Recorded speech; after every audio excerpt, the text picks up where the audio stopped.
আরও একবার শিরোপার লড়াইয়ে মাঠে নামতে চলেছে লিওনেল মেসির আর্জেন্টিনা ও লামিন ইয়ামালের স্পেন। বিশ্বকাপ ফাইনালের লড়াই শেষ হতে না হতে আবারও একে অপরের মুখোমুখি হতে চলেছে ইউরো ও কোপার চ্যাম্পিয়নরা। আকাশী নীলদের কাছ থেকে বিশ্বকাপ ট্রফি ছিনিয়ে নেওয়া স্পেন এবার জিততে চাইবে আরও একটি শিরোপা।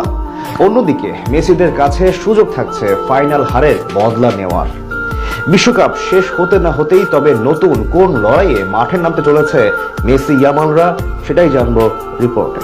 স্পেনের বিপক্ষে ফাইনাল হারের ক্ষত এখনো শুকায়নি আকাশ নীলদের। ফেরান তোরেসের একমাত্র গোলে বিশ্বকাপ ট্রফি হাতছাড়া হয়েছে আলবিসেলেস্তেদের। আবারও ফাইনাল হারের বেদনা নিয়ে মাঠ ছাড়তে হয়েছে লিওনেল মেসিকে। তবে বিশ্বকাপ ফাইনাল হারের ক্ষত না শুকানোর আগেই আবারও সেই স্পেনের বিপক্ষে মাঠে নামতে চলেছে লিওনেল স্কালোনির দল।